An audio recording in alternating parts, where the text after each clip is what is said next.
নতুন বিতর্ক শুরু হয়েছে, রাসূল কি 40 বছর বয়সে নবী, নাকি জন্মগতভাবে নবী, নাকি জন্মের আগে থেকে নবী? বিতর্ক হচ্ছে না হচ্ছে না? এই বিতর্ক এমন একটা পর্যায়ে যে ঠেকেছে যে আমার গিয়াসউদ্দিন আত-তাহেরি হুজুর পীর সাহেব কেবলা উনি বলতেছে আমি শায়েখ আহমদুল্লাহর সাথে বসতে চাই, দিনে বসতে চাই, রাতে বসতে চাই, সময়ে বসতে চাই, অসময়ে বসতে চাই, অনলাইনে বসতে চাই, অফলাইনে বসতে চাই, যখন উনি বসতে চাই তখন আমি বসতে রাজি আছি। এই ঝড় চলছে না চলছে না? দেখেছেন কিনা আপনারা? শায়েখ আহমদুল্লাহ হুজুর কি ওনার সাথে বসবে মনে হয়? এই বসা মানে না বসা মানে কি হেরে যাওয়া? উনার চ্যালেঞ্জ গ্রহণ না করা মানে কি হেরে যাওয়া? একটা উদাহরণ দিলে বুঝবেন। একবার 5টা কুত্তার সাথে এক বাঘের দৌড় প্রতিযোগিতা শুরু হয়েছে। 5টা কুত্তার সাথে কিসের? বাঘের। খারাপভাবে দেখেন না, এটা কিন্তু উদাহরণ, কাউকে আমি ছোট করে দেখছি না। তো বাঘ যখন বাঁশি বাজাইছে, কুত্তা 5টা দৌড়াইছে কিন্তু বাঘ দৌড়ায় না। পরে বাঘের কাছে জিজ্ঞাসা করা হইলো দৌড়াইলে না কেন? কয় মাঝে মাঝে শ্রেষ্ঠত্ব প্রমাণ করার জন্য কুত্তার সাথে দৌড়ানো লাগে না। কথা কি বোঝা গেছে? তো নিজেদের শ্রেষ্ঠত্ব প্রমাণ করার জন্য মাঝে মাঝে কোন কোন জায়গায় বসাও লাগে। এর অর্থ এই না যে হেরে যাওয়া, তার অর্থ হলো যে বাঘ বাঘের জায়গায় থাকবে, সিংহ সিংহের জায়গায় থাকবে, হরিণ হরিণের জায়গায় থাকবে, অন্যান্যরা অন্যান্যদের জায়গায় থাকবে। কথা ঠিক আছে তো বাজান? আর আজকে বলে দিতে চাই, আলেম ওলামাদের ঐক্যবদ্ধতার দরকার আছে না নাই? কথা কাজের মিল রাখার দরকার আছে না নাই? আমরা বলি, আমি আমার মেম্বার নাটকের মাধ্যমে বলে দিয়েছি, স্টেজে আমরা বলি, আল্লাহ বলছেন ওয়াতাসিমু বিহাবলিল্লাহি জামিয়া ওয়ালা তাফাররাকু, তোমরা সংঘবদ্ধভাবে আল্লাহর রজ্জুকে আঁকড়ে ধরো, পরস্পর বিচ্ছিন্ন হয়ো না। আল্লাহর এই কথাগুলো বলে বেড়াচ্ছি, অথচ আমাদের মধ্যে ঐক্যবদ্ধ হওয়ার ন্যূনতম কোনো চিন্তা ভাবনা নেই। একটু পান থেকে চুন খসলেই সমস্যা।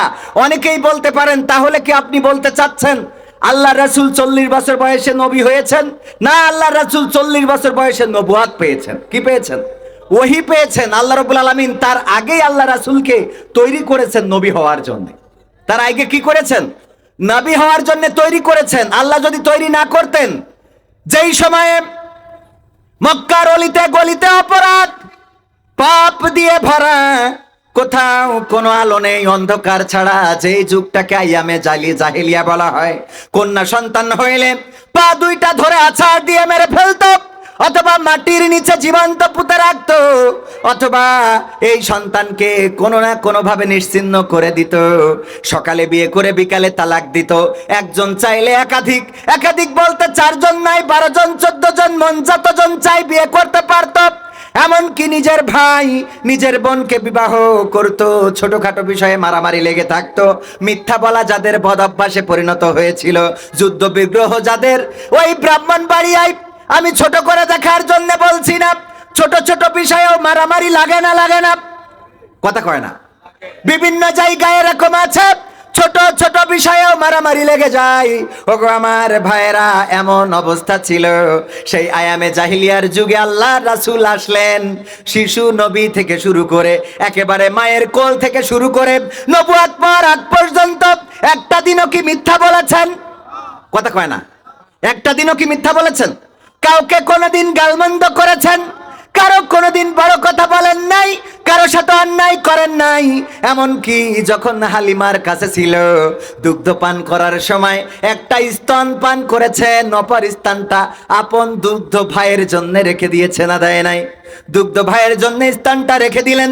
হালিমা আলাইহিস সালাতু ওয়াস সালাম এটাও বলেছেন, হালিমা বলেছেন, যখন আমার মুহাম্মদ তার উপর তার লজ্জাস্থান থেকে কাপড় সরে যেত, কান্নাকাটি শুরু করে দিত। চিন্তা করতাম কান্না করে কেন? হয়তোবা দুগ্ধের অভাব হয়েছে।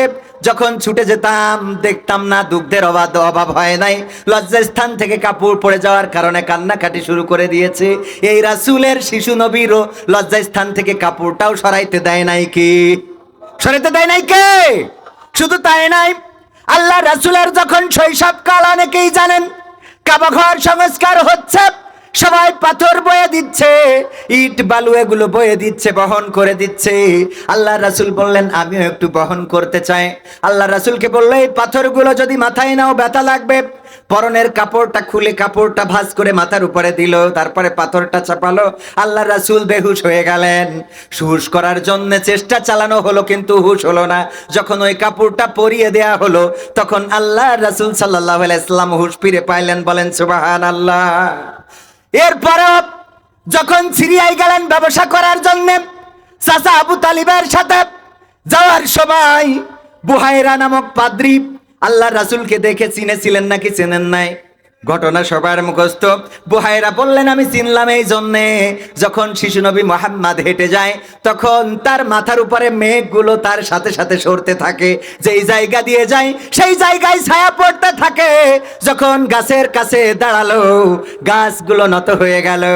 আমি যখন এটা দেখলাম, আমি বুঝে ফেললাম এটা সেই আখিরি জামানার পয়গম্বর, যার কথা বাইবেলে ঈসা আলাইহিস সালাম বলে দিয়েছেন। তারপরে চাচা আবু তালিবকে ডেকে বললেন, এই মুহাম্মদকে দেখে রাখবা, এই মুহাম্মদকে হেফাজতে রাখবা, কারণ এই মুহাম্মদ একদিন নবুয়ত প্রাপ্ত হবে এবং তারপরে কাফেরেরা জুলুম করবে, নির্যাতন করবে, নিষ্পেষণ করবে। তখন কি আল্লাহ রাসূল নবুয়ত পেয়েছিলেন নাকি? পান নাই। তার মানে কি আল্লাহ রাসূল নবুয়ত পাওয়ার আগেও নবী, সমস্যা নেই। কিন্তু এটা নিয়ে মারামারি করা, বিতর্ক করা, একজন যদি স্লিপ অফ টাং বলেই ফেলে আমার গবেষণা আপনার গবেষণা সমান হইতে পারে। আমাদের ইমাম কয়জন? আমরা যারা মাযহাবপন্থী কয়জন ইমাম? 4 জনের ইমামের মত কি ঠিক আছে? মানে একমত তো না। একটা বিষয়ে আবু হানিফা যে মত দিয়েছেন, ইমাম শাফিঈ রাহমাতুল্লাহ আলাইহি সেই মত দেন নাই।